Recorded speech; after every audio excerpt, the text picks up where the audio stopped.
porque eu sempre trabalhei para as indústrias e agora eu estou na cadeira da indústria. O como também importa. Então não é só aquele resultado que você gera, mas como que você gerou esse resultado. Eu não vou ficar celebrando mais se você fez uma POC, mas eu quero celebrar a escalabilidade, eu quero saber de fato como é que eu fiz isso numa mina e escalei para as demais minas, né?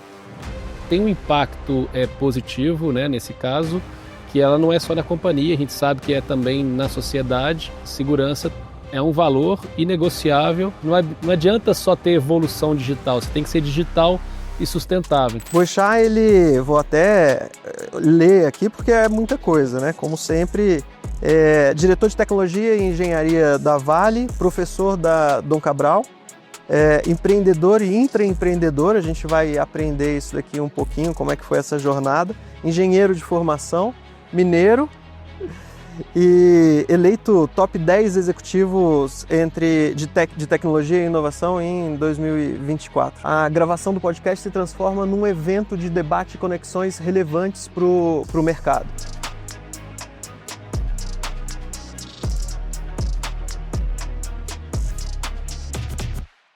Começamos agora nova etapa do E Agora Cast.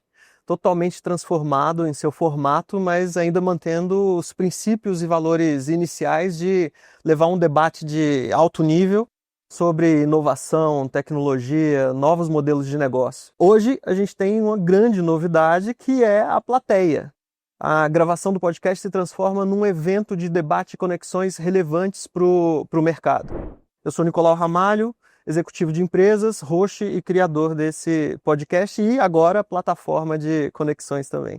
Então a gente não teria melhor início nessa nova temporada senão com Carlos Boechat, Carlos Eduardo Boechat.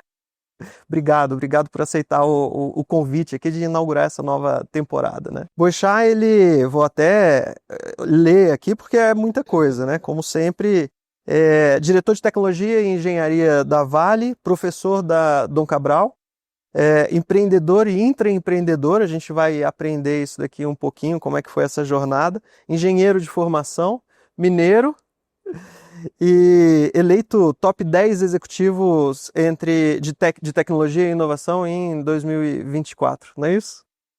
Boechat, fala um pouquinho de você, se apresenta um pouquinho para o nosso público aqui, quem que é o Boechat? Obrigado pelo convite, Nicolau, Bruno, prazer estar aqui com vocês. Agradecer o convite e num formato diferente, né? Entendi que vocês já vinham realizando podcast e agora está aqui com a plateia, bem interessante esse formato. Espero que todos estejam bem, com saúde e em segurança. Só para a gente aprender um pouquinho mais sobre você, eu sei que você tem uma jornada empreendedora inicialmente, mas você não conseguiu ficar longe da indústria de cargos executivos, né? Conta para a gente um pouquinho como é que foi esse seu começo de carreira e o que te levou a empreender. E a sua experiência empreendendo, claro. Isso é curioso, né? O pessoal comenta, pô, Boechat, quando que você começou a empreender? Eu falo que com 10 anos de idade já escrevia um jornalzinho no colégio e aí já vendia esse jornalzinho junto com um bolão e ali já estava brincando de empreender, mas na prática acabei fazendo engenharia e fui trabalhar em multinacional. Primeiro trabalhei, por exemplo, na Siemens, muito com a parte de tecnologia e engenharia para a indústria, envolvendo soluções para as indústrias, né, de forma geral. Primeiro, muito mineração e siderurgia, né, pelo sotaque já perceberam que eu sou mineiro, como você comentou também. Eu brinco que eu nasci em Governador Valadares, mas eu não fui morar nos Estados Unidos, né, diferente da maioria dos valadarenses. A população em Boston de valadarense às vezes é até maior, né, do que em Valadares, o pessoal brinca. Mas eu acabei sendo criado numa cidade do interior de Minas, chamada Ouro Branco, até ir para Belo Horizonte, depois morei aqui em São Paulo também um bom tempo, mas assim que eu, logo após ter essa primeira passagem da carreira em multinacional como Siemens, eu fui trabalhar numa outra multinacional japonesa chamada Omron, para montar um escritório no Brasil para atender 5 estados. E foi aí que eu também acabei conhecendo o estado de Goiás, as indústrias lá em Goiás, entre outros lugares, e nesse momento eu brincava que eu estava empreendendo com o dinheiro dos japoneses, né? Então ali eu estava intraempreendendo, de fato tendo que montar o escritório, montar uma equipe, ter todo um trabalho ali, até que eu resolvi empreender depois por conta própria, junto com alguns colegas. Acabei montando uma empresa de engenharia e tecnologia, então tudo que era tecnologia da parte mais industrial, já surfando muito da onda da transformação digital da indústria, convergência IT/OT, indústria 4.0, né? Começou lá em 2011 na Alemanha. E aí eu lembro que foi tudo muito rápido. Em 4 anos a gente já estava com quase 200 colaboradores, mais de 100 milhões de negócios realizados. E foi quando a gente despertou o interesse de duas empresas. Uma delas a gente acabou realizando ali o M&A, né, onde a empresa fez a aquisição. E isso foi em junho de 2017. Acabei ficando até o início de 2019, onde eu tive a oportunidade de passar todo o administrativo, financeiro, compras, RH, todo o takeover, né, ajudar a capacitar toda a liderança da empresa que adquiriu. Até que em março de 2019 eu fui para a Accenture, e aí na Accenture liderando grandes transformações nas indústrias, fiquei lá 5 anos, até que veio o convite, o chamado da Vale, onde eu já estou há mais de 1 ano e meio, não tem tanto tempo assim, pouco tempo na Vale, onde eu assumi essa diretoria de tecnologia e engenharia industrial. Paralelo a isso, tem o que você comentou com relação às aulas na Fundação Dom Cabral, que eu sou professor do núcleo de Digital, IA, Inovação, e também participo de alguns conselhos, como o da FIENG, do Comitê de Gestão e Competitividade. Muito legal. Do 0 a 100 milhões foi quanto tempo? Quando foi a abertura do CNPJ? Menos de 4 anos. Menos de 4 anos. Primeiro ano, a gente já vendeu 14 milhões em contrato. Caramba! Foi tudo muito rápido. Mas como é que surgiu esses 14 milhões? Obviamente vocês já estavam dentro do mercado e já sabiam muito bem aquela dor que o mercado tinha e já estava alinhado com, bom, isso daqui existe negócio, está aqui a solução, ou teve uma etapa de discovery do negócio, de descoberta do negócio durante o processo? Eu brinco que eu sempre trabalhei para as indústrias e agora eu estou na cadeira da indústria, né? Então eu trabalhei já muito com consultoria, estratégia, soluções, tecnologia para a indústria. Agora eu estou sentado na cadeira da indústria aqui na Vale. Na época, e eu sempre tive uma visão de buscar gerar valor para o negócio, gerar valor especialmente para as operações, entender qual que é o desafio, qual que é a dor que existe e como que você vai endereçar isso através de uma combinação de tecnologia, mais ajuste de processo, mas entregar uma solução que seja mais fim a fim. Então, a empresa na época surgiu muito com esse conceito de ser end-to-end para resolver o que fosse de tecnologia e engenharia para a indústria.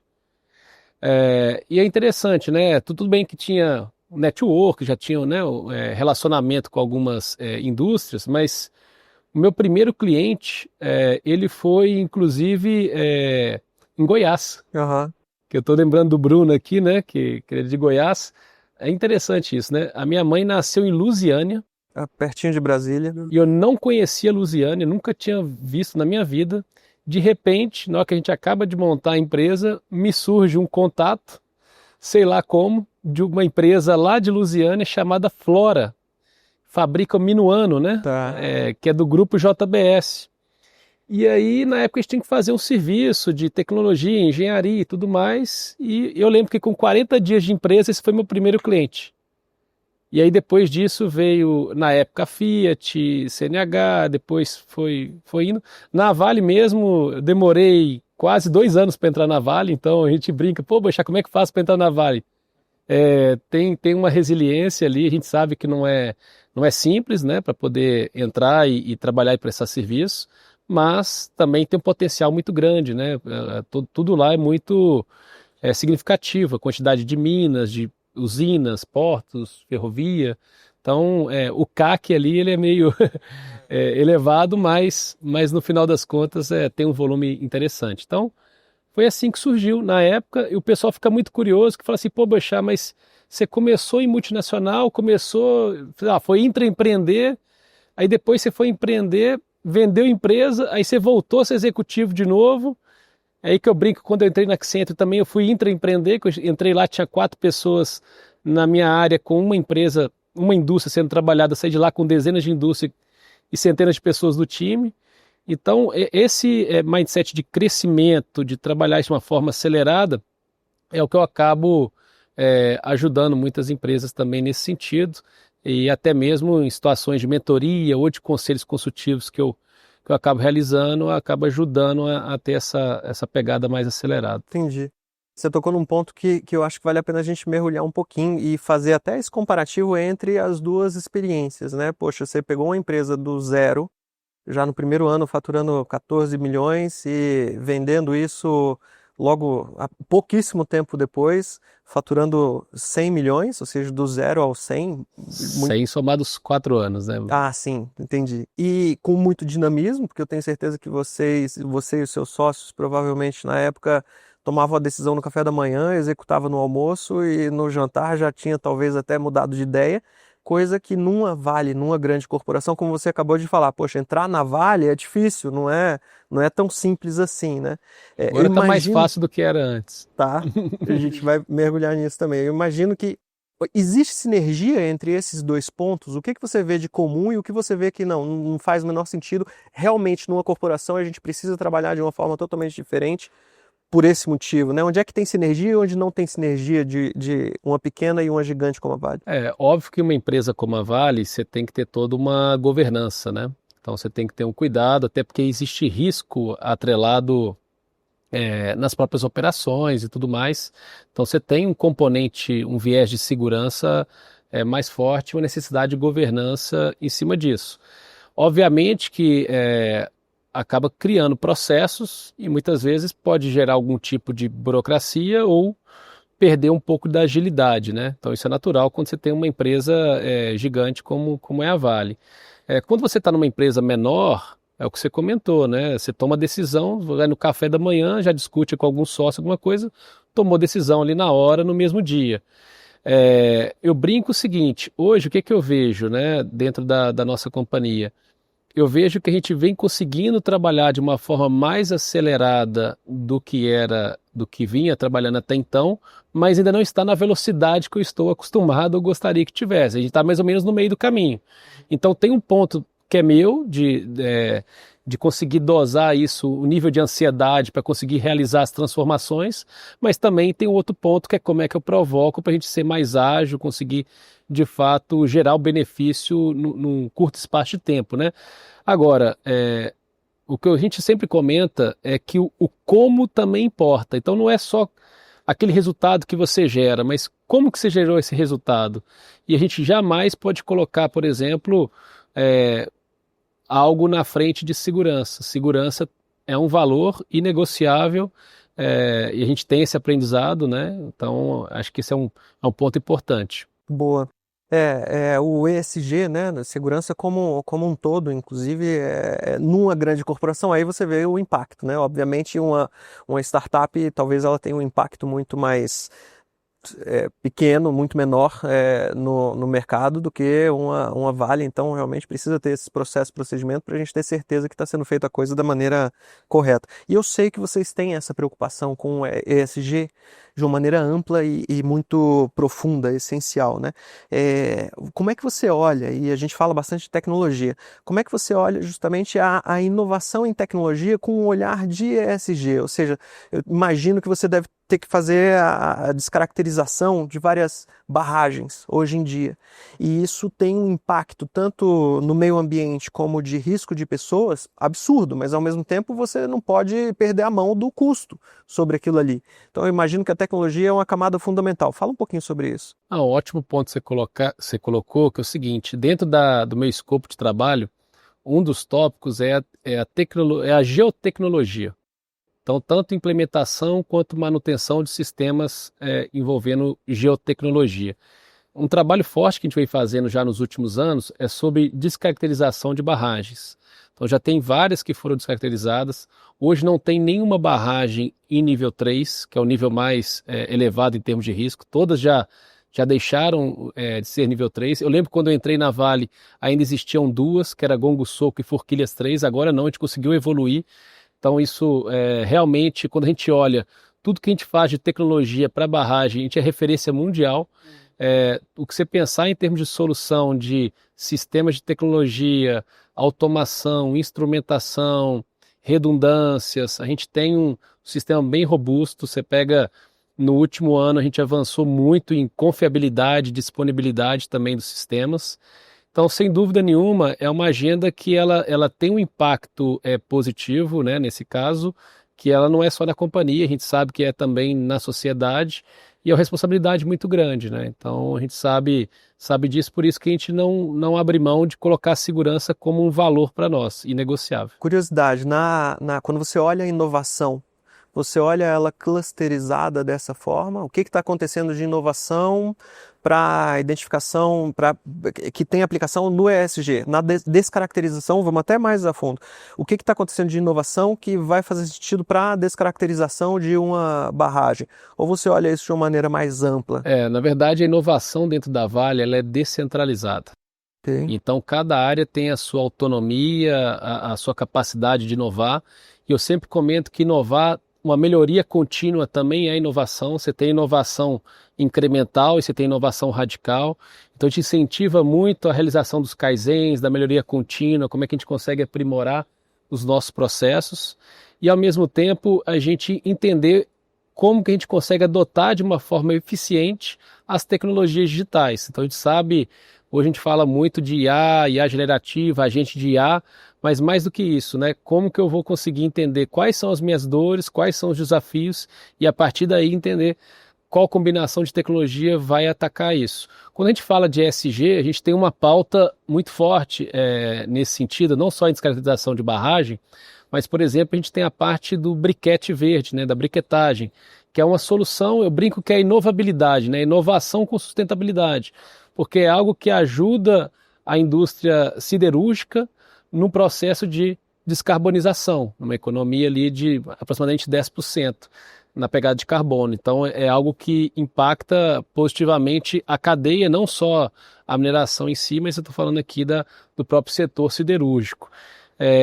O que eu busco fazer também é analisar dentro de cada projeto que a gente implementa qual que é o impacto socioambiental. Então eu já começo a olhar não só o viés da questão do meio ambiente, mas o aspecto também social. E eu brinco, né, que dentro de casa eu tenho uma esposa que é engenheira ambiental e a minha irmã também é engenheira ambiental, né? Então o que a cobrança começa já começa dentro de casa. Então a gente fala o seguinte: não adianta só ter evolução digital, você tem que ser digital e sustentável. Então é isso que a gente está buscando fazer também dentro dos nossos projetos. Boa, maravilha. E você tocou brevemente aí, inclusive, sobre inteligência artificial, que é um dos pilares aqui do que a gente sempre fala, né? E você passou por uma experiência desde sem tecnologia, vamos falar assim, sem a inteligência artificial, sem a IA popular do jeito que ela está agora, e ela agora é extremamente popular, né? Como é que vocês estão olhando como um todo, né? E você, principalmente, que passou a transformação da indústria com a inteligência artificial. É de fato esse impacto todo que a gente está falando? Você realmente vê uma indústria antes e depois da inteligência artificial? Ou não? A gente ainda está na superfície entendendo o que pode ser feito? Com certeza a IA ela tem o potencial sim de transformar as indústrias e já vem acontecendo isso em várias situações. O fato é, quando a gente olha o nível de maturidade aqui no Brasil, e eu posso falar isso com segurança, porque até mesmo antes de estar na Vale, eu tive a oportunidade de estar em centenas de, seja fábricas, minas, usinas, portos, enfim, de diversos setores. A gente ainda tem uma defasagem tecnológica muito grande, né? Quando você olha o Brasil e compara com outros países, quando você vê, por exemplo, um dado que eu vi da CNI, né, que 14 dos 24 setores do Brasil possuem a defasagem tecnológica, e isso é 1/3 do nosso PIB, né? Então a gente tem a oportunidade de avançar nesse sentido. A gente discute muito isso, por exemplo, na FIENG, no Comitê de Gestão e Competitividade, mas o fato é que você tem indústrias ainda que as coisas ainda são muito manuais, você ainda tem muita planilha de Excel, né, os sistemas de repente lá de forma isolada, você não tem a confiabilidade das informações para tomada de decisão em tempo real. Então esse é um cenário muito comum em várias indústrias, ainda mais se você for numa indústria de pequeno, médio porte. Quando você olha no aspecto da Vale, a gente já está bem à frente em vários aspectos. Claro que tem os desafios, né, que são básicos também. Então, como você fala, por exemplo, de conectividade. Conectividade é uma agenda que a gente vem evoluindo, mas tem uma série de oportunidades ainda em termos de evolução.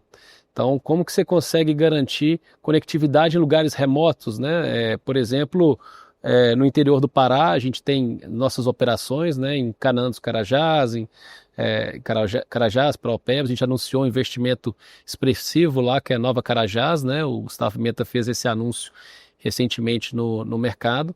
Mas assim, então você meio que, de um lado você tem uma agenda do básico bem feito, como é que você consegue ter uma conectividade, como é que você consegue garantir que os dados sejam coletados, mas também você tem uma outra parte que é, poxa, eu já começo a trabalhar já com o Digital Twin para a parte dos viradores de vagão, já começo a trabalhar com simulando toda uma usina, já ela toda digitalizada, inteligência artificial para manutenção preditiva, uma IA generativa, já os agentes de IA. Então você já começa a ter uma série de usos, só que quando você olha tanto na indústria brasileira de forma geral, você tem essa diferença de maturidade, mas dentro da própria empresa também tem diferença de maturidade.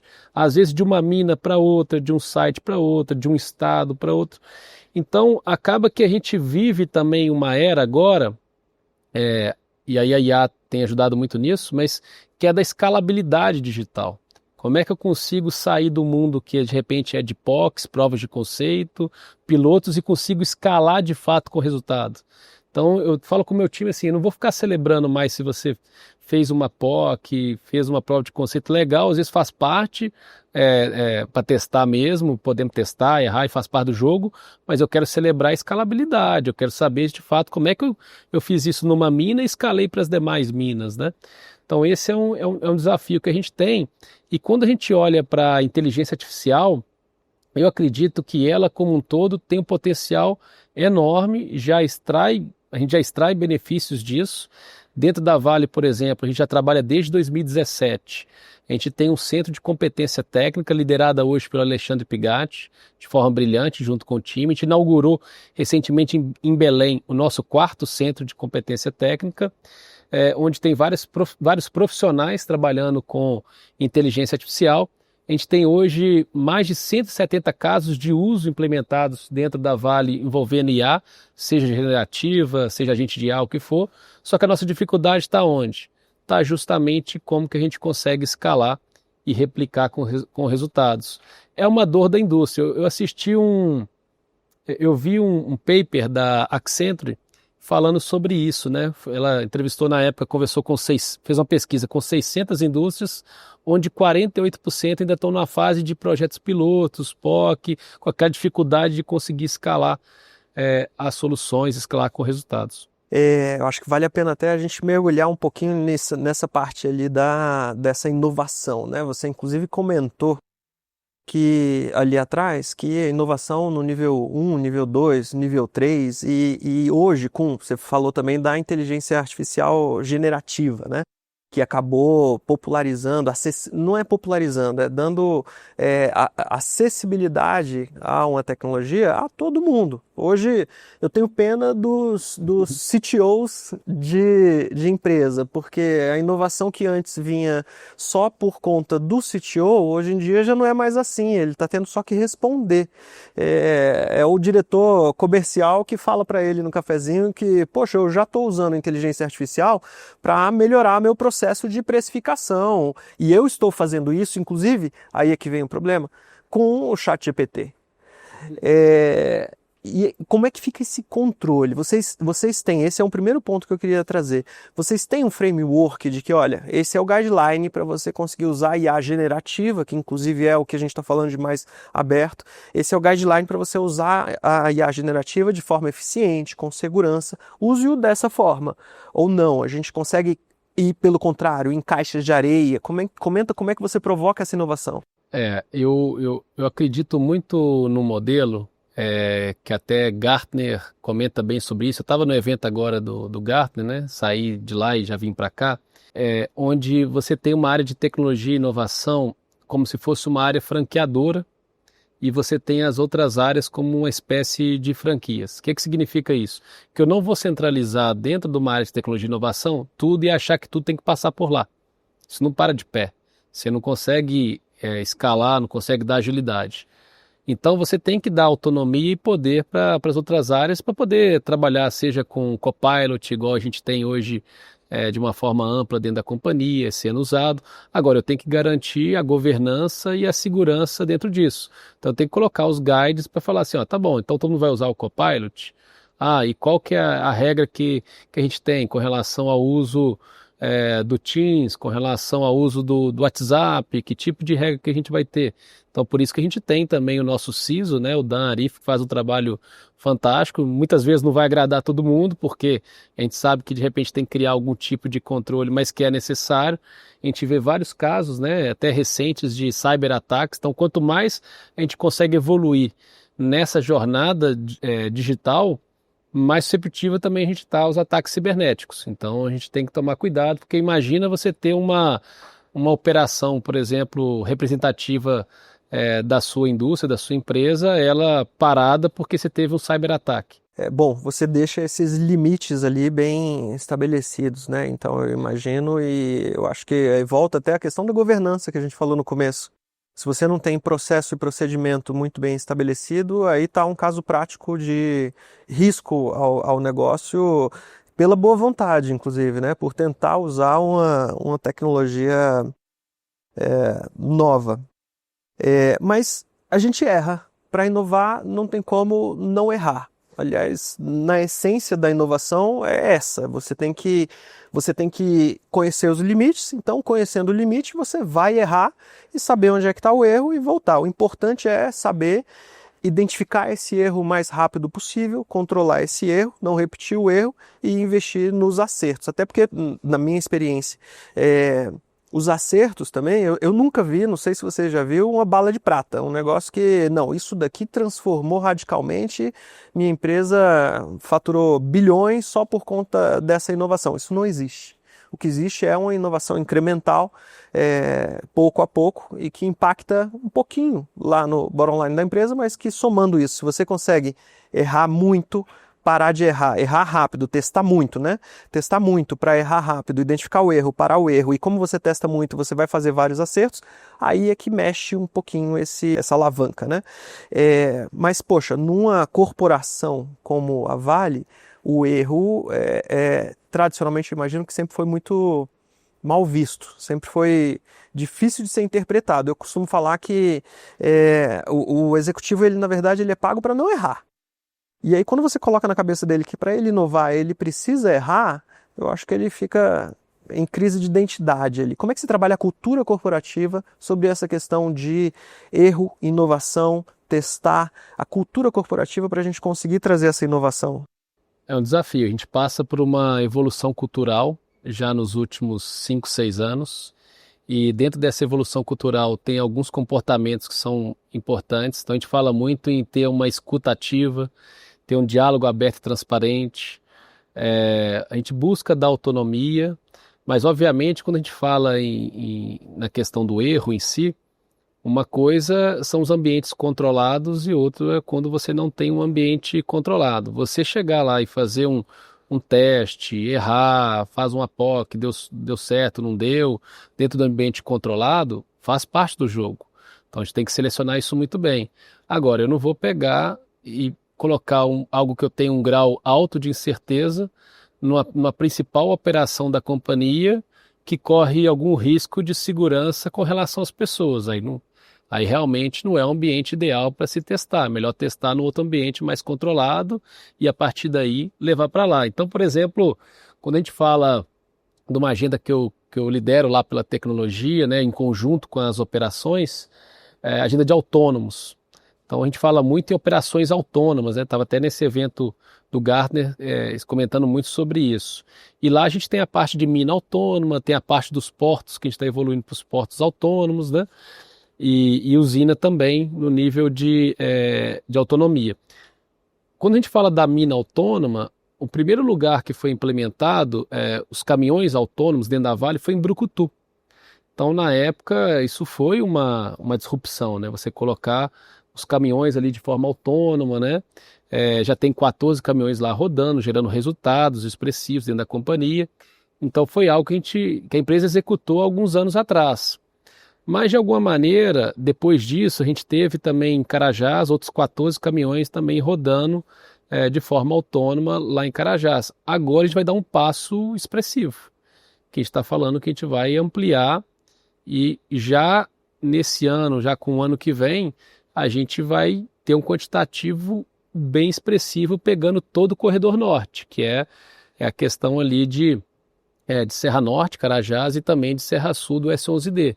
Então, veja bem, a gente está pegando uma inovação na época que foi lá em Brucutu, algo que já é consolidado no mercado. Se você for olhar outras empresas, por exemplo, na Austrália, você já tem um nível de adoção de percentual de caminhões autônomos já elevado em muitas das companhias, e agora a gente vai dar um salto expressivo, né? É claro que a gente está fazendo isso porque é legal, é bacana, não. Está fazendo isso porque você vai ao encontro de benefícios com relação a, Segurança de a segurança de pessoas. pessoas, tirar da exposição ao risco.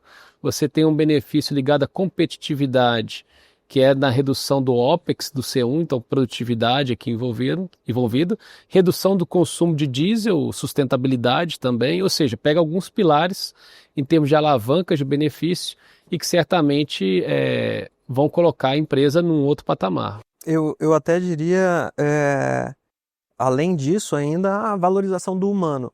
Sim. Porque se você tem uma função que o humano está fazendo algo repetitivo, às vezes até insalubre, de novo, o risco, né, de ter aquela pessoa, e então você tem a tecnologia, você tem a possibilidade de trazer mais segurança e principalmente o maior ativo que a gente tem dentro da empresa são as pessoas. De colocar esse maior ativo, o ativo mais caro que a gente tem para fazer tarefas de mais alto valor, eu acho que é fundamental da gente como executivo de empresa olhar por essa linha. E são várias pessoas que serão treinadas, Isso. tem toda uma agenda de reskilling, de upskilling, então tem uma agenda importante aí de gestão de mudanças também dentro de um projeto transformacional como esse, né? Isso. Exatamente essa questão, né? O humano no processo. A gente precisa do humano para poder fazer a inovação, porque senão a gente como é que aquele motorista dirige um caminhão que transporta quantas toneladas? Acho que 200 toneladas ou mais até, né? Depende do tamanho do caminhão, mas tem. São coisas que a gente não consegue nem imaginar. Então ele tem um nível de skill que só ele para conseguir, inclusive, treinar talvez aquela IA, né? E a gente ajudar ele nesse sentido. Essa é a valorização que eu costumo falar. E entra mais um pouquinho nisso. Eu sei que você fala também bastante sobre o conceito de indústria, dentro de indústria 4.0, os cobots, né? Novas fábricas híbridas que trazem ali a máquina potencializando justamente o trabalho humano, que é isso que a gente está falando, né? Cobots de Collaborative Bots, se eu não me engano. Como é que você vê aí, independente de Vale, inclusive, essa indústria depois do 4.0, talvez envolve o cobots, não envolve o cobots? Como você está olhando isso? Isso, na verdade, nos últimos anos, quando veio a indústria 4.0, uma das tecnologias era justamente os cobots, né? Os robôs colaborativos. E eu acho que no primeiro lugar que eu vi que teve mais aplicação em si foi na indústria de manufatura. Principalmente quando você olha final de linha, né? Seja uma indústria farmacêutica, indústria alimentícia, na parte de inspeção, também até na indústria automotiva em si. Então era muito comum você ver aqueles robôs industriais, né, grandes, e que muitas vezes, né, tem que ser enclausurados, né, para atender mesmo a NR12, a segurança de máquinas e equipamentos, e de repente vem o robô colaborativo, aqueles braços robóticos, trabalhando ali de uma forma, obviamente que dentro de um determinado peso, com um tipo de alcance, um tipo de velocidade, mas ajudando muito nesse sentido. No Brasil teve uma empresa, inclusive, que ela foi pioneira no modelo de negócio do RaaS, Robot as a Service. Então, trabalhando isso não no conceito de vender a solução, mas de alugar, né? Ou de fazer um leasing dentro disso. Então, cheguei a trabalhar muito já com esse tipo de solução também para várias indústrias. Agora, dentro da Vale, o que eu vejo, né? Primeiro que você tem que fazer uma análise de robótica, analisar os tipos de robô, né? Uma coisa é o robô industrial, esse mais tradicional, outra é um robô colaborativo, outra é um AMR, né? Um robô móvel, enfim, você tem vários tipos de robô. E aí, primeira coisa que você tem que analisar é o seguinte, tá bom, de todos os robôs que a gente já adquiriu, eu estou usando todos? Eu estou fazendo. Eu preciso, Eu inclusive. preciso de todos esses que eu tenho. Eu estou extraindo benefício dentro disso antes de eu pensar em instalar um novo. Como é que eu estou com o meu parque instalado de robótica? Então, esse é o primeiro ponto que a gente, nessa hora, precisa muito de pragmatismo, porque realmente encanta. Você vê lá, por exemplo, a gente tem lá o Animal, né? Aquele robô cachorro, né? Que vai lá e tal. Pô, é legal, mas peraí, eu tô fazendo o que com ele? Eu tô colocando ele para me ajudar numa inspeção, na manutenção, ele tá ajudando em quê? Se tiver tendo um caso de uso legal, gerando benefício, ok, mas se tiver só para poder mostrar em apresentação e tal, não é a melhor maneira. Então, o primeiro ponto é saber se eu estou conseguindo utilizar. Estou conseguindo utilizar, estou extraindo benefício com todos os meus robôs, tá bom, agora vamos olhar para um plano de robótica. Qual que seria o próximo passo dentro disso? Onde que vai gerar mais benefício? Ah, eu vou pegar os laboratórios e dentro do laboratório eu vou substituir algum trabalho repetitivo ou algo que está no olho humano e vou colocar o robô junto com um vídeo analítico, um sistema de visão. O que que eu vou fazer dentro disso? Eu tenho uma dor que é em manutenção, inspeção, de repente um robô móvel pode ajudar. Então, o importante é selecionar bem esses casos de uso, ver o benefício que vai ser gerado dentro disso e a partir daí montar a sua estratégia de implementação e rollout, né? Para não ficar um voo de galinha. É muito comum você chegar dentro de uma indústria e ver lá, às vezes fez lá uma aplicação, tem um caso legal e ficou por ali, não escalou, não deu em nada, né? E eu, dando o meu testemunho, inclusive, disso, né, também lido com a Vale como fornecedor, de fato vocês olham muito o resultado, é limpo e seco, não tem perfumaria, não tem inovação para perfumaria, a inovação é para dar resultado, se não der resultado, não tem para que fazer. A gente defende muito isso também, sabe aonde? Lá na Fundação Dom Cabral, que eu sou professor do Núcleo de Inovação IA e disso. A gente fala o seguinte, inovação é resultado. É inovar com resultado. Não é inovar por inovar simplesmente. Puxar inclusive o lado mais acadêmico, mas a sua prática também na indústria, né? Você vê que o tempo todo você fala cara, você vai inovar, vamos fazer isso dentro do conceito de sandbox, vamos fazer isso dentro do conceito de caixa de areia, vamos fazer isso num ambiente controlado que se tiver um problema, o impacto disso não vai ser tão grande. Isso é um conceito, inclusive, importante dentro dessa academia. Framework de teste de hipótese, ou seja, obviamente vocês têm que ter esse teste de hipótese e esse framework para poder ter certeza do resultado. O que está sendo testado até? Às vezes, quantas vezes eu já vi empresas se perdendo no que está sendo testado? Ninguém nem sabe o que está sendo testado naquela linha. E a inovação usando esses dois pontos, a inovação em níveis diferentes, como você já comentou, inclusive, lá atrás. Nessa jornada E Agora, a gente chegou em 3 conceitos, abordagens diferentes, que no final das contas ela vai dar mais ou menos na mesma coisa. Uma é essa do N1, 2 e 3, ou seja, eu vou inovar, eu tenho um horizonte de inovação 1, mais próximo da empresa, um horizonte 2, um pouquinho adjacente, e o horizonte 3, como sendo completamente disruptivo. Ou eu tenho uma possibilidade de inovação que eu melhoro, e aí é que vem as nuances para a gente conseguir entender essa aplicação, como é que a gente inova, né? Que eu melhoro as decisões. Então eu estou viabilizando, eu estou melhorando, a decisão ela já haveria, já existiria, mas eu consigo melhorar, acelerar esse processo com a tecnologia, com a inovação desse jeito. Ou eu viabilizo novas decisões. A decisão não existiria sem você ter uma inteligência artificial para analisar milhares de dados que possivelmente vocês têm bilhões de dados. Ou o caos criativo, né? Aí, Schumpeter de destruição criativa. E agora, curioso que teve um outro convidado, o Felipe Scarinci, ele estava como inovação dentro da AmCham, American Chamber of Commerce. E ele trouxe essa abordagem, só que de uma maneira um pouquinho diferente. Ele falou o seguinte: a gente inova em recursos, processos ou fórmula de lucro. No final, é mais ou menos a mesma coisa. Você olha o que você tem de ativo e como é que eu vou inovar dentro desses recursos que eu tenho, ou você olha em inovação em processos, e aí eu vou melhorar esses processos, ou eu vou disruptar completamente o nosso negócio, né? Para vocês, existe essa transparência de direção de para onde que você está direcionando a sua inovação nesses três níveis diferentes, dependendo da abordagem que a gente tem, ou a gente consegue, é um caos ordenado ou ele é desordenado? Eu fico curioso para saber isso numa gigante como a Vale, inclusive. Boa pergunta. Por mais que a inovação seja descentralizada no nosso modelo, a gente tem a governança. Então, por exemplo, só em P&D a gente investe 400 milhões de dólares por ano. Então é um investimento muito expressivo e maior do que muita empresa, né? Só o tanto que a gente investe em P&D. Então, dentro da agenda de P&D, por exemplo, a gente montou lá 13 frentes de trabalho.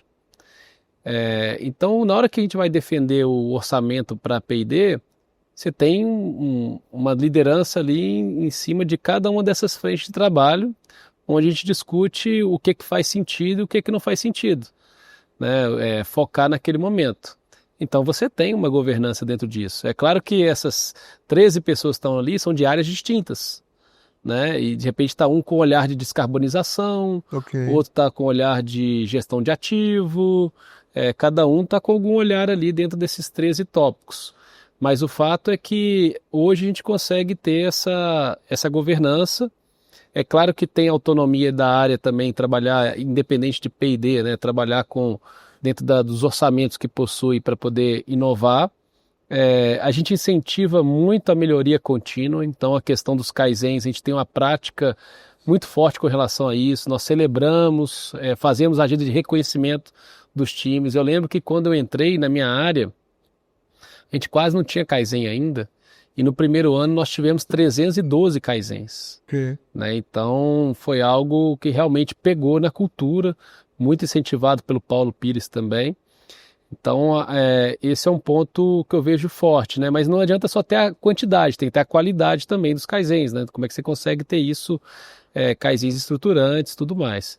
Agora, dentro da inovação, você pega, por exemplo, o caso dos briquetes, é um caso disruptivo, Ok. se você for analisar, né?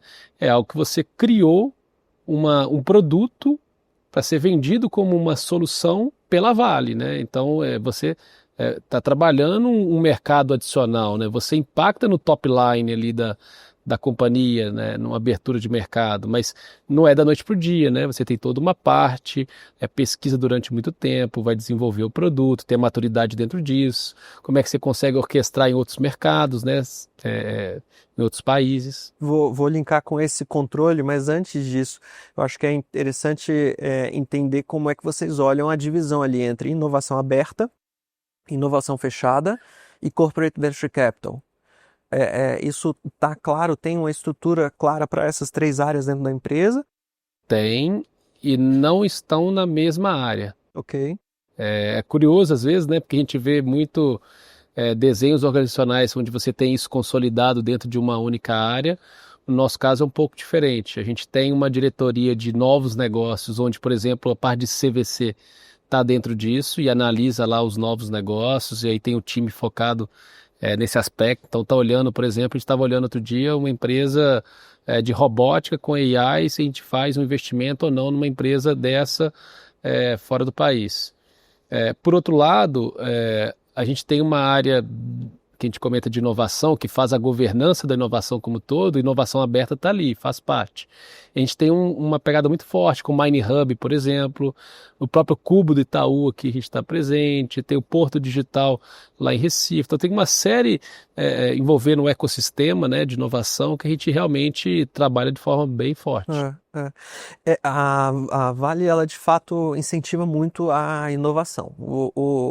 E para o intraempreendedor nato, né, para quem não tem como não empreender, empreende de um jeito ou de outro, seja lá onde esteja, fazendo o que estiver fazendo, eu acho que trabalhar na Vale é um parquinho de diversões gigante. Porque você tem recursos de uma ponta a outra, e recursos que eu estou falando não só recursos de investimento, eu estou falando de recursos de ter oportunidade física de, poxa, como é que eu recupero uma barragem, como é que eu posso brincar um pouquinho de inovar, de criar nesse contexto. E isso gera também algum risco de propriedade intelectual, ou não? Vocês tratam a propriedade. Tudo bem para a Vale viabilizar o desenvolvimento de um novo mercado, inclusive de um novo produto, que ela vai se beneficiar muito com essa aquisição, que ela vai comprar, mas que aquilo ali vai impactar em larga escala em todo o mercado e não só na Vale? Como é que vocês fecham ou não fecham a questão de propriedade intelectual nesse tipo de inovação que vocês fazem? Canalizar casa a casa, difícil dar uma resposta assim de bate-pronto, vai muito pela avaliação, mas comentando do intraempreendedorismo, realmente tem muita oportunidade. Tem casos, por exemplo, de inovação que surgiu dentro da companhia, que depois se transformou numa empresa, num CNPJ, onde aquele profissional se tornou uma espécie de CEO disso, e tendo a Vale como a principal, né, acionista, vamos dizer assim, daquela empresa que surgiu. Então tem caso de... E ele recebe equity, ele recebe... então você tem todo um modelo nesse sentido. A gente está discutindo muito agora como que a gente consegue alavancar a inovação através do intraempreendedorismo. Eu tenho sido até muito vocal com relação a isso, até um tema de palestra que eu costumo dar, né, que é como que a gente consegue alavancar a inovação através do intraempreendedorismo, e a gente vem discutindo como que a gente consegue evoluir nisso dentro da companhia. É algo que já ocorre, já tem casos, mas acho que precisa agora a gente dar um outro passo em termos de estruturação de um programa, né? Como é que a gente consegue ter isso de uma forma bem declarada, tem todo um passo a passo, né, para ser feito, mas são oportunidades que existem. O fato tem muita gente a fim de inovar, a fim de fazer as coisas acontecerem, e é melhor a gente abrir oportunidade desse tipo para a pessoa inovar e empreender dentro da companhia do que de repente ver ela saindo da companhia para poder empreender em outro lugar, né? Então, criar esse ambiente, facilitar esse tipo de situação é bem interessante. É claro que tem vários tipos de perfil de pessoas, né? Tem gente que tem um perfil mais empreendedor ou intraempreendedor, outros não, e faz parte, todos são importantes até para ter uma equipe heterogênea, e até mesmo dentro do perfil intraempreendedor tem uns que são mais criativos, outros que vão pegar mais uma ideia e colocar em prática, tem aqueles que são mais os advogados que a gente brinca, que vai lá e brigar ali, né, no bom sentido, para fazer as coisas acontecer. Política interna para conseguir andar. Então tem vários tipos de perfil aí, e isso que é legal. Realmente ter essa equipe heterogênea facilita muito também para ter novas ideias, né? Entendi, claro, sem dúvida. Bom, falando um pouquinho de mercado agora, mercado como um todo, né? Eu imagino que em um produto tão difícil de se explorar, difícil de se extrair, e com um valor que eu acredito que seja relativamente baixo no mercado, a logística pesa absurdo na composição de custo do produto. E ao mesmo tempo você tem, eu imagino, a Ásia, China, como um principal cliente, talvez, se não o principal, um dos principais clientes, né? Então, é bom a gente lembrar que a China está do outro lado do mundo. Você tirar minério de ferro de Paraupebas e levar para a China, eu imagino que não deve ser um trabalho muito, muito simples. E logística é um setor muito tradicional, muito difícil de se inovar. A gente não consegue nem imaginar como é que inteligência artificial, por exemplo, poderia ajudar na logística, fora traçar rotas ou algo assim. Eu estou falando no grosso, né? Grosso modo. Acho que a última grande revolução mesmo logística foi a containerização de cargas. Década de 70, 80, você conseguir colocar uma carga dentro de uma caixa que ela é multimodal, isso sim é uma transformação fantástica. Me fala sobre essa sua área, que eu acho que eu tenho curiosidade de entender como é que você consegue inovar ou pensar fora da caixa em um setor tão tradicional e difícil de se inovar como o da logística, né? Não, legal. Eu já tinha uma bagagem boa na parte de portos, até já tinha 3 artigos publicados na revista Portos e Navios, e aí uma coisa que eu busquei fazer recentemente é ter dentro da tecnologia para as operações, ter uma orientação para o fluxo de valor, né? Então tem um time que trabalha mina, outro usina, outro portos, outro ferrovia, para realmente pegar o problema e endereçar isso fim a fim, né? Trabalhar a solução fim a fim. Na parte de portos, A gente tem, por exemplo, um trabalho que nós fizemos no TIG, que é um porto nosso em Mangaratiba ali, né, no Rio de Janeiro, inclusive lindo, recomendo depois visitarem, é fantástico lá. A gente fez um trabalho agora de automatismo das máquinas de pátio.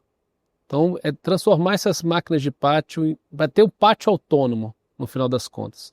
Então, além do benefício em termos de segurança, de tirar a pessoa da exposição ao risco ali, tem um benefício de aumento de taxa, aumento de capacidade produtiva, destravar capacidade nos portos, né, para os portos não virarem gargalo dentro da agenda, né.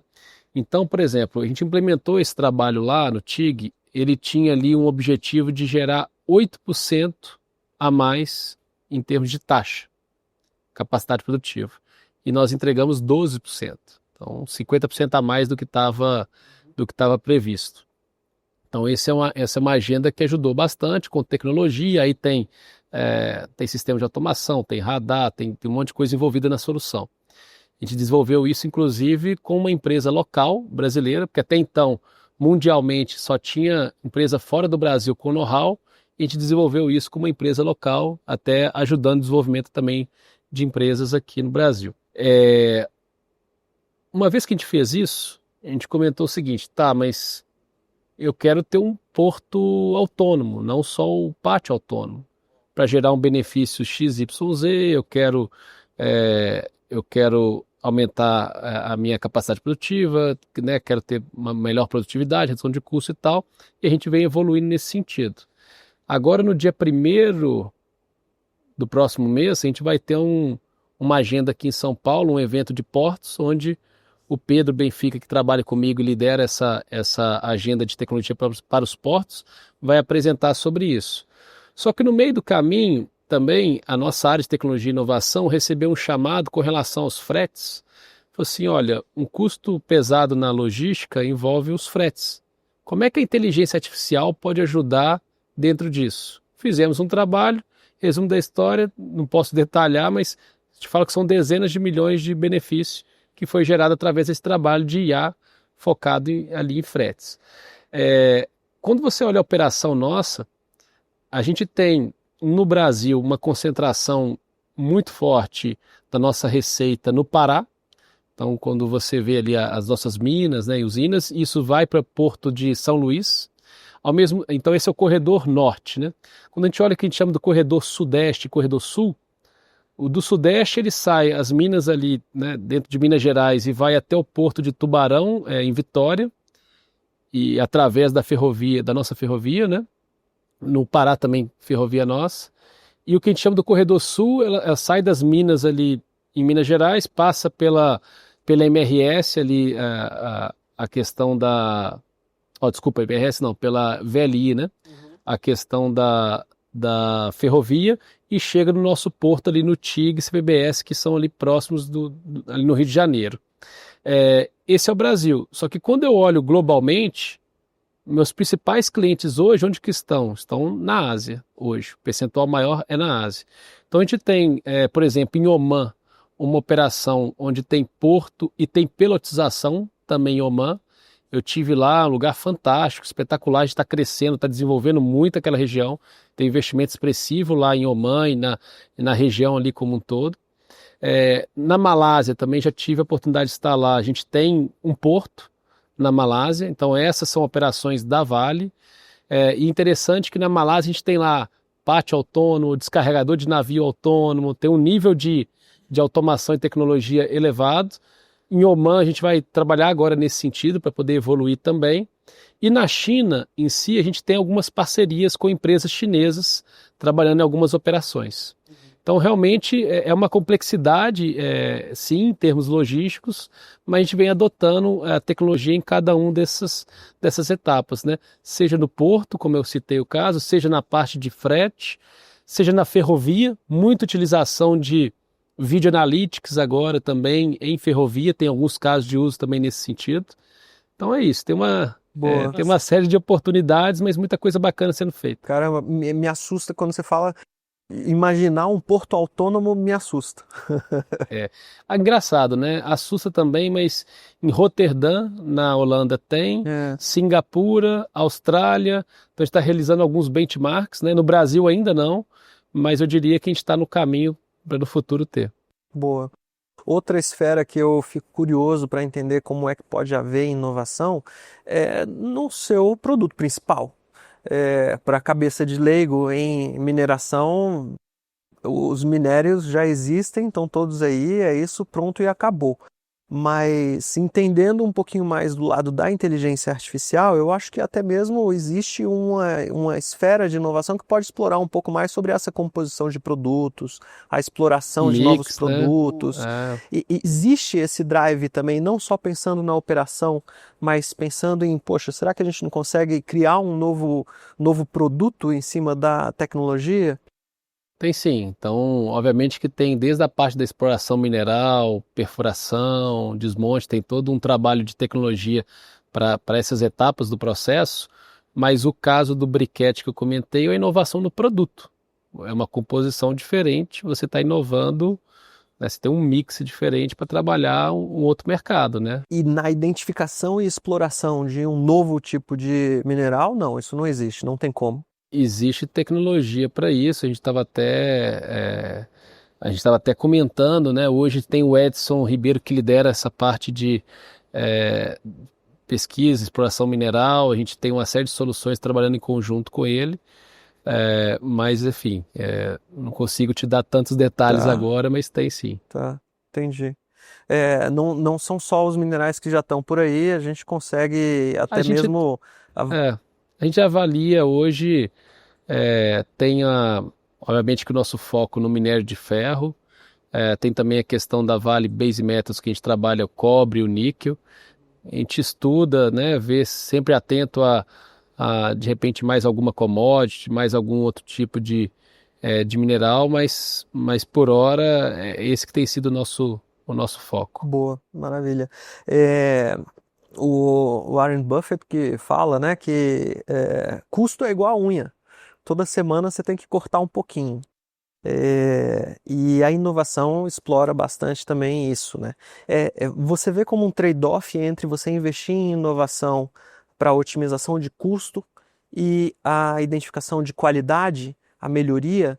Existe um trade-off entre vou inovar em custo ou vou inovar em qualidade? E se existe, é como nível 1, 2 e 3 ali da inovação que a gente acaba colocando 10% num, 30% no outro e o restante no 2. Como é que funciona isso? Depende do setor industrial que a gente estiver falando, né? No caso da mineração, no caso ali da Vale, não é um trade-off, não.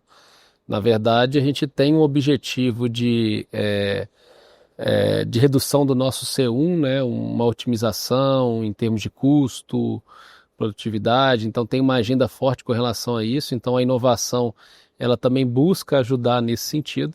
Então a gente deu o exemplo agora dos autônomos, né, tem o exemplo dos portos que eu comentei, tem o exemplo da a usina modelo, também é outro fato que a gente vem trabalhando também que ajuda dentro disso. E também tem iniciativas que vão ao encontro de ganho de qualidade, né? Então, eu não vejo que é uma coisa ou outra, né? É uma coisa e outra no nosso caso. Eu comento muito dessa ambidestria, né? Como é que a gente consegue Fazer os dois ao mesmo tempo. fazer as duas coisas? A dificuldade sempre está na priorização. É tanta coisa que você tem que fazer, é tanta coisa bacana, tudo mais. Como é que você consegue escolher entre duas coisas boas? Seja por capacidade de execução, seja por questão financeira. Obviamente que o cenário da Vale ele é distinto da maioria das empresas, porque a gente realmente tem muito recurso. Por mais que você fale assim, poxa, eu queria fazer mais e tal, você tem muito recurso. Então você tem uma dificuldade de, às vezes, escolher entre duas coisas muito boas. Qual que é o critério que eu vou usar? Então você começa a analisar, é demanda legal? É risco, segurança? O que vai gerar um hard save? Eu comecei a falar hard save e soft saving, que é assim, o que é custo evitado e o que realmente move o ponteiro do meu EBITDA. Então você tem que criar um ranqueamento de priorização dos projetos. E outra coisa que eu estou tentando evitar ao máximo é ter muitos projetos. Você chegar, eu quando entrei, por exemplo, eu vi lá que tinha centenas de projetos na minha área. Eu fiz duas perguntas que eu falei assim, cadê o business case de cada um dos projetos e quem que é o sponsor da área de negócio para cada um desses projetos? Caíram 80% dos projetos. Caiu, não vou falar que foi 80% não, mas que vários caíram aí no meio do caminho. Aí você fala, tá bom, eu prefiro sair do varejo de ter vários pequenos projetos para cada um, né? Aquela famosa frase que o pessoal fala, pô, eu tenho que ter um projeto para chamar de meu e cuidar disso. Então, estou tentando evitar esse tipo de coisa para ter uma quantidade menor de projeto, porém, movendo mais o ponteiro da companhia, gerando mais valor e de um tamanho mais expressivo, algo mais transformacional. Então, estou tentando fazer essa mudança dentro da nossa carteira do portfólio de projetos. Entendi. Você vê, volta até no que a gente estava comentando sobre o framework de teste de hipótese. Se você não tem um framework de teste de hipótese muito bem estruturado, como é que você vai enxergar isso? Não consegue enxergar, né? Bom, pensando fora da caixa em relação à exploração de novos mercados, inclusive, já para a gente ir para o final. A Vale olha a inovação no nível de, poxa, vale a pena talvez eu investir numa startup que vai trabalhar a mobilidade elétrica, porque a consequência disso vai ser uma demanda maior de tal tipo de metal que eu tenho para explorar aqui, que ainda não está sendo tão explorado. Vocês chegam nesse nível de raciocínio complexo de inovação e fomento à inovação para almejar novos mercados ou não? Vocês não olham por essa linha? Olhamos também, isso fica dentro do nosso time de novos negócios, diretoria de novos negócios do Rogério, e quem lidera essa agenda é o Bruno Arcadier, com a parte de CVC e olhando inovação para novos negócios, coisas que a gente pode de repente investir e amanhã se tornar uma nova linha de receita para a companhia. Então faz parte sim. Boa. Bom, voltando ali a uma questão que ficou do comecinho da sua época de empreendedor, inclusive, eu acho que outra curiosidade de todo empreendedor é o processo de M&A, né? Como é que foi esse processo de M&A para você? Foi doloroso? Foi algo que foi planejado desde o início ou aconteceu naturalmente? Lembra? Eu já participei de M&A dos dois lados. Okay. O primeiro caso foi quando eu era empreendedor, né, ali com a minha própria empresa, e junto com alguns sócios a gente resolveu aceitar uma oferta que teve no mercado, uma empresa maior, bem maior que a nossa. No início você tem um processo de due diligence que te demanda muito e que se você não tiver bem preparado e tudo mais, você corre risco da empresa dar uma balançada nesse período. Porque você começa a tirar o foco de sócio, de algumas pessoas, seja de vender ou de entregar, de realizar o delivery, e dedica uma agenda adicional e que é pesada. Então são alguns meses ali que você fica dedicado a isso e que no final pode ser que aconteça ou não. Então já tiveram colegas meus de empresas tipo concorrentes da que eu tinha, que fizeram esse processo todo e no final não concretizou, né? Uhum. Mas, enfim, então você tem uma etapa ainda de DUI, onde demanda, depois que você concretiza, tem ali o takeover que também demanda tempo com relação a isso. Você teve um tempo de earnout? Você teve um período que você teve que entregar? Faz parte, toda vez que você assina um contrato assim, tem earnout, tem lock-up, tem uma série de cláusulas, né? Umas com mais tempo, outras com menos tempo, mas é uma prática de mercado. E aí depois, pela Accenture, a gente teve a oportunidade de fazer a aquisição de uma empresa, aí eu já estava no lado da empresa compradora, né? Uhum. Então, adquirindo ali uma outra empresa que também é um desafio interessante, né? Mas é isso, acho que a turma já está querendo fazer pergunta aí. É isso, eu acho que vamos aproveitar o momento que tem plateia, né, para a gente ver se tem pergunta pro Boechat. Bom, muito interessante aí toda a conversa, a palestra, e eu queria tocar no ponto aí que você mencionou em um ponto da conversa, que era sobre as empresas pequenas e médias, né, como elas estão atrasadas em relação à inteligência artificial, a toda esses novos conceitos aí. Eu venho desse ramo, né? Trabalhei e trabalho ainda com indústria pequena, e o que a gente vê é que a indústria que tiver ali, o que tiver de mais organizado, tem um sistema de ERP ali, que conecta os departamentos e não vai muito além disso. Então eu queria perguntar como é que você enxerga, como é que você enxerga a aplicação da IA. Obviamente as empresas pequenas e médias não têm os recursos disponíveis que uma Vale tem, então de forma assim, as plataformas de IA que estão disponíveis de forma aberta, como é que você enxerga a aplicabilidade hoje para essas empresas pequenas para melhoria de processos, de procedimentos? Não, boa pergunta. Seu nome? Ricardo. Ricardo. Tá. Boa pergunta, Ricardo. Eu vejo o seguinte, né? Realmente é desafiador para uma pequena indústria com os recursos limitados em ver como que vai avançar nesse tipo de agenda. Quando a gente tem a oportunidade de visitar algumas dessas empresas, eu já tive a oportunidade de estar em algumas delas antes, e agora também, como professor da Dom Cabral, acabo tendo acesso também às pequenas e médias indústrias lá. É o que você comentou, às vezes você tem ali um RP, muitas vezes um sistema mais industrial, tipo um MES e tal, não tem, vai ser uma planilha de Excel no máximo para ter um OEE. Você vai ter ali muitas informações descasadas, o dado não sendo coletado, muita coisa como ilha. Então esse é um cenário típico, né?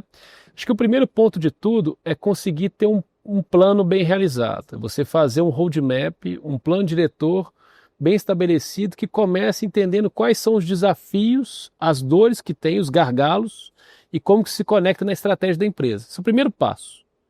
Até esse tipo de metodologia fez parte da minha tese do mestrado quando eu defendi na época, na Fundação Dom Cabral.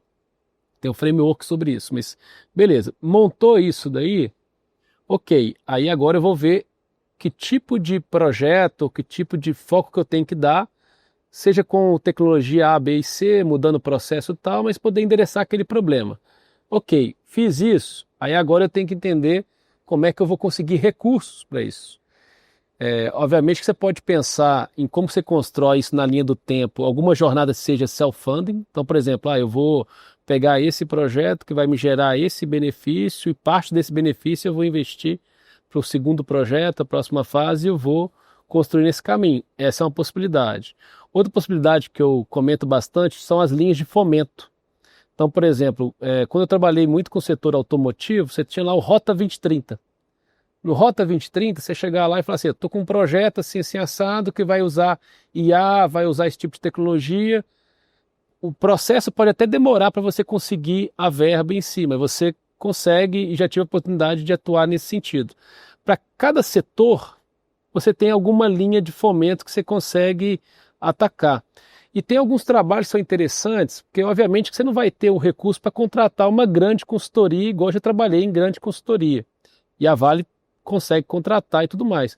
Mas você tem, por exemplo, um Senai que faz um trabalho legal e que consegue te ajudar a montar um plano diretor, alguma coisa do tipo, né? Um roadmap nesse sentido. Então tentar buscar alguns parceiros, né, que consigam caber ali dentro do bolso, ter um roadmap, um plano bem estabelecido, tomar cuidado para não cair algumas armadilhas nesse processo de adoção de tecnologia digital e de IA. Então, por exemplo, você partir, aonde que eu vou colocar a IA? Pô, o caminho já está errado. Não deveria ser assim, onde que eu vou colocar a IA? Deveria ser assim, quais são os problemas, os desafios que eu tenho, e aí eu entender onde que eu vou usar a IA, onde eu vou usar outra tecnologia. Então, acho que é tomar cuidado com esse tipo de armadilha, que muitas empresas caíram nisso, e não é à toa que eu vi agora recentemente com a IBM que 84% das empresas falharam no processo de transformação digital, justamente por causa dessas armadilhas. Essa é uma delas. A outra armadilha muito comum é a gente achar que essa transformação é só tecnológica. E o principal pilar são as pessoas. Então a gente tem que olhar para a tecnologia, para processos, para pessoas, né? Modelo de negócio, dados. Então a gente muitas vezes se encanta pela tecnologia, e aí esquece desses outros componentes. Você pode ter os melhores hardwares, softwares, equipamentos do mundo. Se o time não tiver engajado e capacitado, de nada vai adiantar. Tem que lembrar que essa transformação digital, ela também é uma transformação cultural. Então você tem um componente de gestão de mudança muito forte. Uma outra armadilha também comum que eu gosto de citar, é a terceira para não me alongar muito, é a ausência da visão sistêmica. Eu posso ter aquele problema pontual e vou lá atacar ele, mas eu tenho que ter a visão sistêmica. E muitas vezes, quando você não tem isso, não tem um plano bem desenvolvido, amanhã chega um fornecedor e te oferece, vamos trabalhar com IoT aqui para tal coisa, vamos trabalhar com realidade aumentada e virtual para tal coisa. Quando você assusta, está gastando seu tempo, seu dinheiro, de repente você colocou algo ali que depois você tem que jogar fora, que vai ter que colocar a plataforma no lugar, ou seja, você não preservou o dinheiro da companhia, né? Você não teve um mindset de austeridade. Então, como é que você consegue evitar esse tipo de armadilha? Então, é importante você ter também uma visão sistêmica. Claro que você pode atuar pontualmente, mas tendo esse tipo de visão. Então, tem que tomar alguns cuidados nesse sentido. Boa. Mas outra pergunta? Boa noite, Luiz Kazan. Eu atuo com cidades inteligentes e indústria nessa parte de inovação. Você falou do seu desafio, que você tinha diversos projetos e que muitos pilotos, POCs estavam acontecendo, né? E citou que você reduziu trabalhando com algumas ações relacionadas a verificar business plan, diminuir, trabalhar com projetos constantes.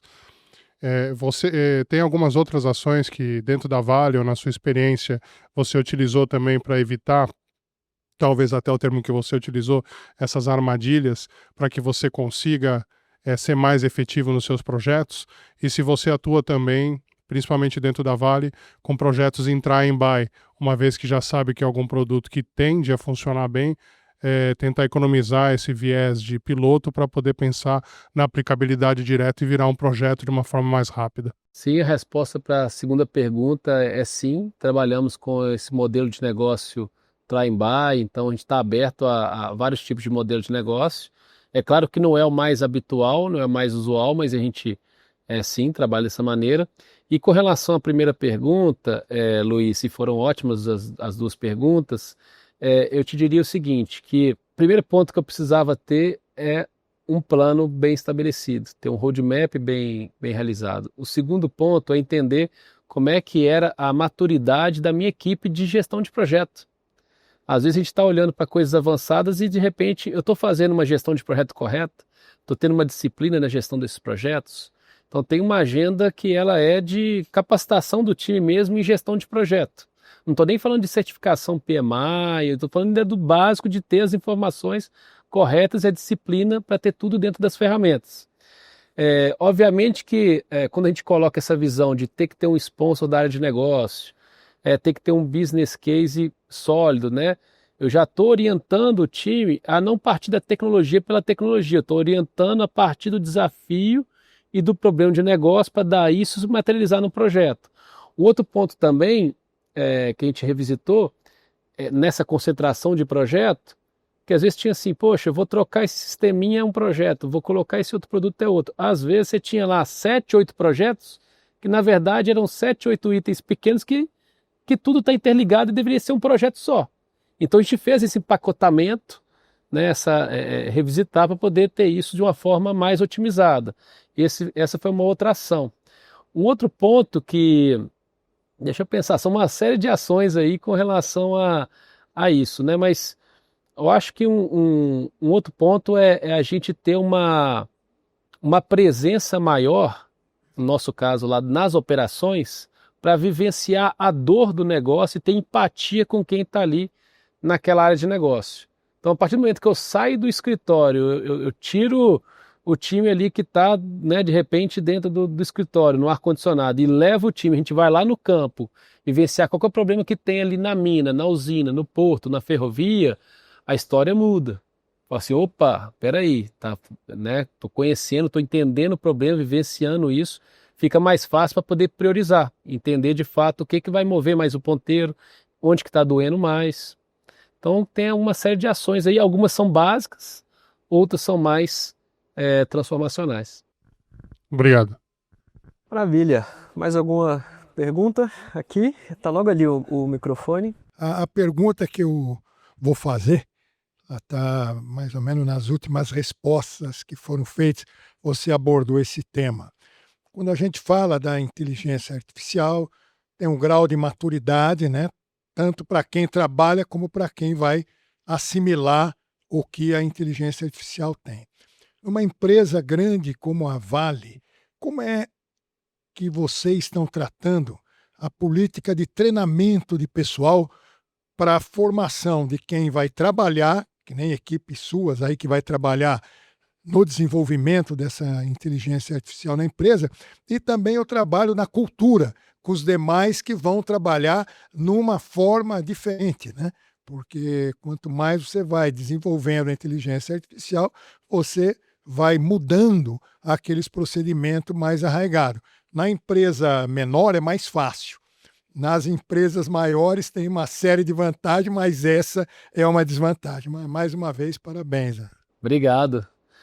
Ótimo ponto. É um desafio grande, né? Porque, por um lado, você tem uma necessidade de capacitação, tanto para quem vai implementar, quanto também para quem vai ser usuário, né, daquela tecnologia, no caso de IA.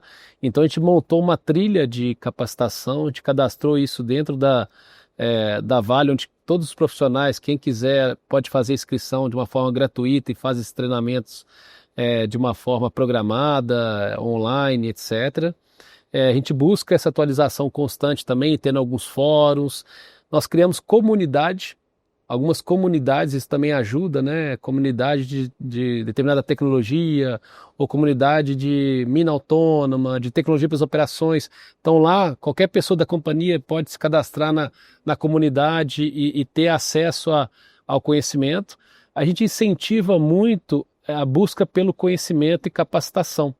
Então a gente investe, por exemplo, tem vários profissionais da minha área que fazem pós-graduação, mestrado, doutorado, seja na UFOP, junto com o ITV, né, Instituto Tecnológico Vale, seja no ITA, seja em outros lugares. Então a gente acaba, de fato, incentivando muito isso e muitas vezes custeando também. Então é uma agenda desafiadora. A gente sabe que não é só na tecnologia e inovação que tem que ter esse conhecimento, nas áreas de negócio também tem que ter. Então, nesse modelo que a gente fala, né, dessa governança de dados, essa democratização da IA, de dados e do conhecimento, então isso passa também por capacitar os times, não só de tecnologia e inovação, mas os times da empresa como um todo. Boa noite, parabéns aí pelo alto nível aí além de professor, né, e vivenciar o outro lado profissional, é bem bacana ouvir. E Nicolau aí, grande amigo, parabéns aí pela iniciativa. Resgatando o tema de robótica, eu sou o Wallace, sócio da Pluginbot, me chamou bastante atenção quando fala, vou aplicar robótica, um tema muito em alta, mas, qual é a solução, qual é o resultado, qual é o payback, qual é o ROI desse trabalho? E você comentou do Animal, né, que é um robô também super tecnológico, suíço, enfim. E eu gostaria de saber um pouquinho da Vale, os desafios, e se de algum modo, olhando os últimos 5 anos e olhando para cá, as fábricas de robótica, falando globalmente, elas estão pensando em lançar produto e não olhando muitas vezes dentro de campo, em alguns cenários, quando olha em grande escala. Para a Vale, encontra desafios, encontra dificuldade de localizar soluções nesse tema? Boa pergunta. Quando eu entrei na Vale, eu vi que tinha lá tinha sido feito um programa de robótica, que ele tinha um conceito interessante em cima dele, mas ele estava com a abrangência tão grande que eu acho que precisava ter um ajuste de pragmatismo, porque na prática eu não estou interessado em ter, seja Animal, seja qual for o robô, simplesmente para estar ali, para demonstrar e ter isso de uma forma que não esteja gerando benefício. Eu quero sim ter, mas eu quero que isso esteja atrelado e funcional dentro das áreas, né? Então, qual que é o ponto que eu vejo? Algumas indústrias você tem aplicabilidades muito simples seja de robô colaborativo. Eu citei algumas de manufatura, né? Você pegar lá final de linha, pick and place, sei lá, teste. Você tem algumas aplicações muito clássicas assim que você consegue já ver rapidinho o payback com relação a isso. Numa indústria de processo como a nossa, eu tenho que olhar onde que isso vai de fato mover mais o ponteiro também. É numa inspeção em termos de manutenção? Tá. Se eu colocar o animal, eu vou estar com ele lá, eu preciso ter o operador junto com ele ou não? Ele consegue fazer sozinho? Eu consigo monitorar de uma sala de controle. Pô, legal, consigo monitorar da sala de controle, então além do robô, eu tenho que garantir que esteja interligado, isso eu consigo operar de algum lugar, para não ter que ter uma pessoa ali junto fazendo esse trabalho, porque senão não faz muito sentido. Eu tenho lá o robô e tem uma pessoa também fazendo inspeção, então o robô está fazendo o que ali, né? Então, assim, a gente tem muito fornecedor que procura a gente e conversa nesse sentido, tem alguns já aplicados dentro da companhia, né? Principalmente robôs mais industriais. Eu comentei que a gente fez uma pesquisa recente de uma empresa também de robótica, analisando, né, essa questão de investimento e tudo mais. A gente está sempre atento a isso. Eu te diria que hoje a gente tem uma série de desafios e de aplicação de tecnologia, onde você tem outras tecnologias que eu vejo que estão gerando mais valor do que a robótica em si, mas eu vejo que a robótica sim é uma delas, dessa engrenagem como um todo, para nos ajudar nessa evolução digital, especialmente nas operações.